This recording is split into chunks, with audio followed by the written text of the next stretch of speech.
Catherine, and bonjour everybody. Je m'appelle Mariana Brass. Now that you are familiar with French business customs and political and social organization, it is time to see what's been going on in France lately.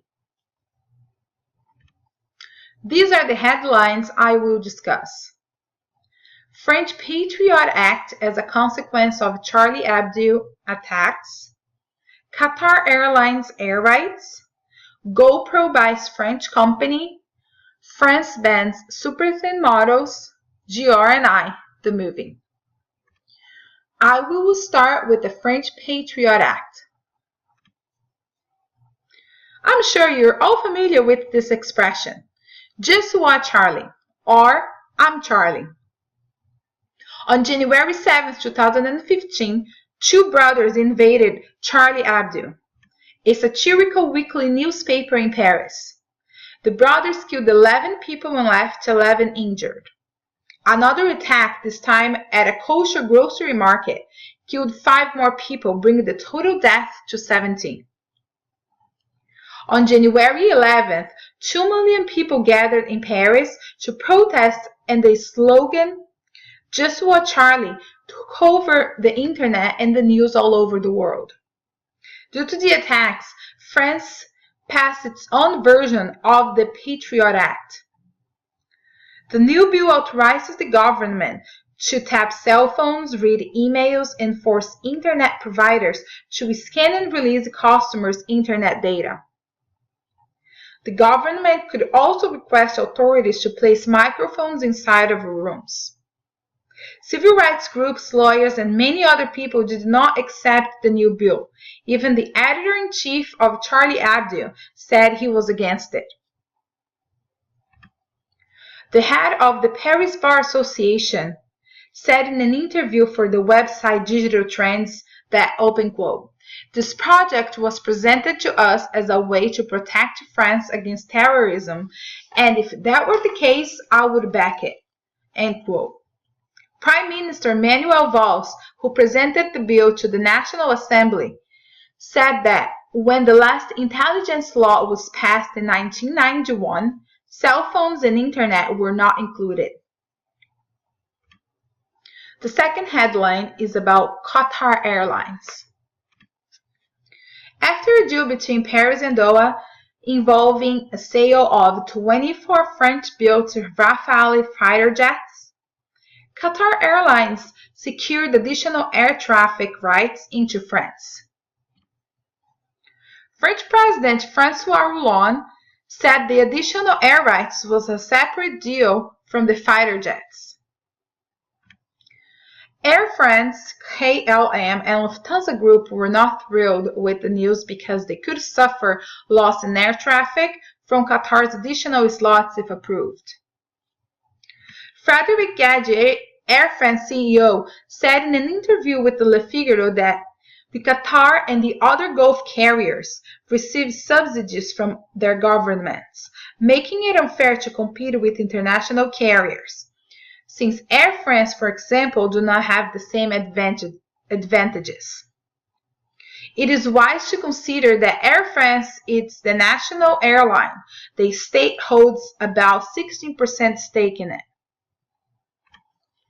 As we saw this semester, when we have companies from different countries trying to make business deals, it is oftentimes very difficult to manage.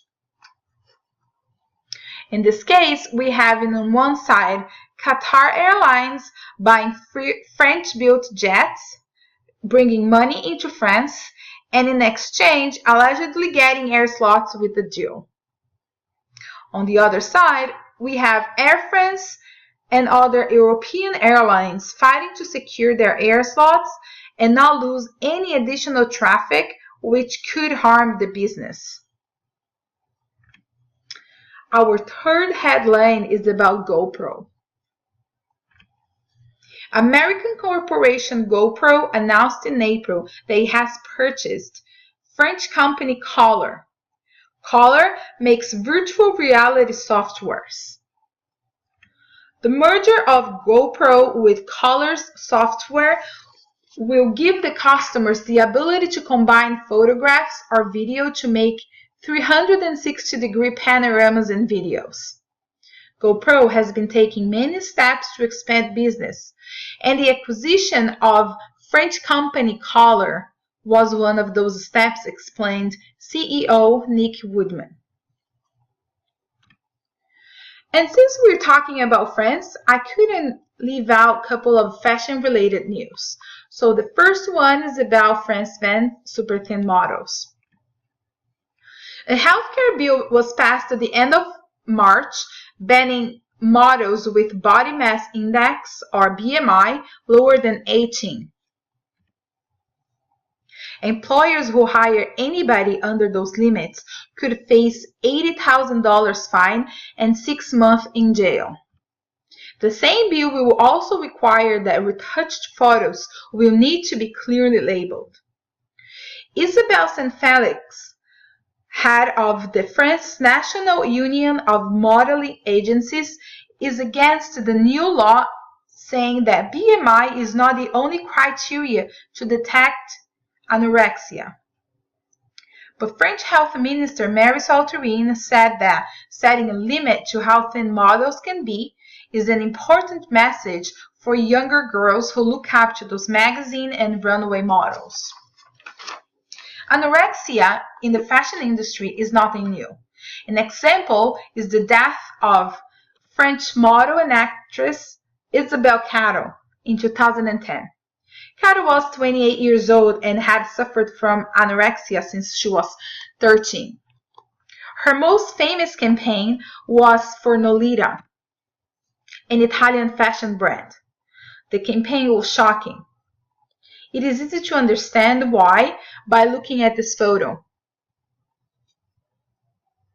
After much controversy, an Italian advertising watchdog agency banned the ads.